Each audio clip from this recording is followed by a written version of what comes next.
I made it! I was making such good time trying to get here for the first tour of the day until I got onto the last road where I got behind the slow car. Bought my ticket with 2 minutes to spare, so let's get on in. Okay, you guys, this is the scary part, as some of you know. Elevators are not my thing, but this is gonna be worth it. A few minutes later. Made it! We're going to be going through a couple of airlock doors, and we'll actually go through another one of those when we exit the cave today. We're just going to kind of walk in slow to the cave and go down to a little seating area, okay? We'll bring up some more lights once we get to the seating area. Okay, you guys, the camera is not doing this justice at all, but look at this. I just saw a bat fly down there. Okay, so this is our Cathedral Room. It is approximately 4 football fields in length. We refer to this as our giant hall. It's 65 feet tall from the floor to the ceiling. When we get down over here, we're gonna stop and it's gonna look totally different. You may see some bats on our tour today that kind of like to come up out of the room over to your left. When you see blue lights on the tour today, the blue lights are representing passageways to other rooms. The draperies are 55 feet from the top to the bottom. The layout of this cave, we refer to it, if we compare it to a 3-story building. And there are 3 levels. And right now, we're in the attic of the cave. The second tour that we're hoping to open up is going to be the Discovery Tour. And it's going to encompass what we refer to as the living room and the basement. It goes on levels 2 and 3. You see that little kind of half circular light up there? That's that bridge that we entered on. That might give you guys a little bit more of a depth of the room. Oh, look at that, you guys. There's some stalactites with coral on them. All sorts of stuff in here, and this isn't even my favorite trail. Here's our column from the other side. It looked like just a little narrow column standing there. To me, this is like cloud watching. I can see a different thing every time I come through. I can see something different and beautiful that is like, I never noticed that before. But a lot of times on the formations themselves, you may see things and think, oh, it looks like this or it looks like that. And we're going to have different things that we can see as we go through. The guide just told me that they have over 900 feet of continuous flowstone in this cave. Continuous formation, 900 feet. No place else in North America has that I'm aware of. Whoa, look at how white that is. That is some pure, sparkly stuff right there. We're going to start off looking to your right. I've been told that there's about 20 miles of wire running to all the lights in this cave. This one here, heat-based, that is an audience. And they're in the balcony. Those are $100 seats. You got curtains upstairs and pillars, and they're all bunched up waiting to hear your speech. That is pure calcite in the most pure form. You got a little bit of color right there. It's pure white. Yeah, you see a slab feature that has fallen and landed on a shelf. We do call that the battleship. That was what they felt like that it looked like. This room, if you'll notice, you can't see all the way back to the seat yet from here, but if you'll notice as you look on that wall opposite from the left to the right, just a continuous amount of formation. This is the longest continuous group of gravitational. Now, I know this isn't impressive on video, but it is impressive geographically. It is a huge wall of coral, so yeah, I'm making you guys look at it. That is insane how far that goes down. I've seen more bats today than I have all year, and I love it. Whoa, look at that. The Forest Service was very forward-thinking when they were designing this cave. They wanted it to be accessible to everyone. So for us to put up stairs to get up to that natural opening, it's a lower ceiling. It appears to have that nice cathedral ceiling, that nice arch ceiling. But we were told that it's not a very stable area. And not only that, it was going to encompass a lot of stairs.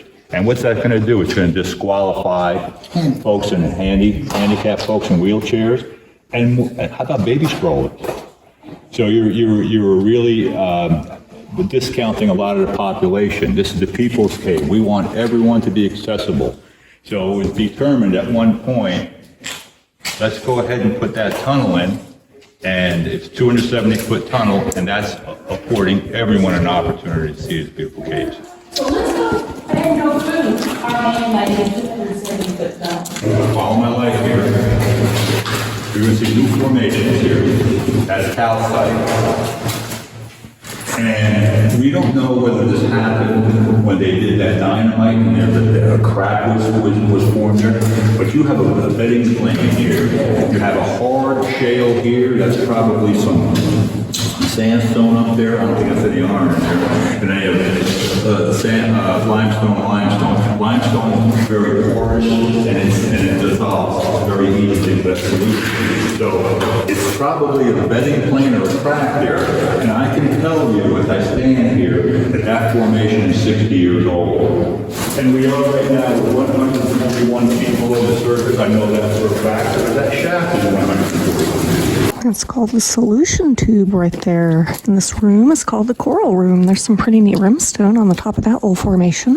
While we take a little break here, there's a few things that I want to talk to you while we're on this stop. One of them goes back to this beautiful calcite crystal that we're talking about.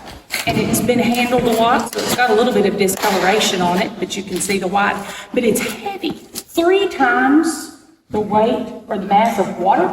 A gallon of milk weighs 8 pounds. So if I fill the milk jug with this, it's going to be 24 pounds. So use your imagination. You're looking at what we call the coral, and many people correlate that with a skin diver beneath the surface of the ocean. What I see a scene from New York State, where I go skiing. You got that ski slope right there.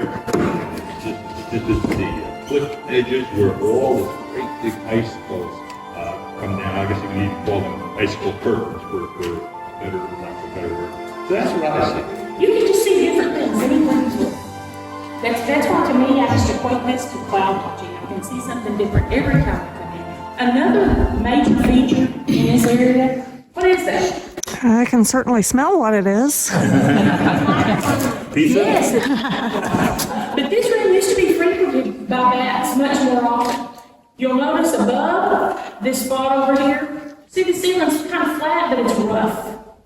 It gave the bats a good place to hold on to. But there was a sinkhole, and they caved in and filled in, and so there was a natural opening there. Bats don't like to fly a long way to get out of this cave. So it's believed that they stopped using this cave to hibernate in, this part of the cave to hibernate in, because the natural opening was closed off to them. Okay, so this is called the soda straw room, and a lot of that has to do with the types of formations that you see out in there. You see those, looks like really small icicles hanging all off the ceiling. It's also believed that this is another location that was possibly going to have been a natural entrance for the bats to get back into the other area that we were in.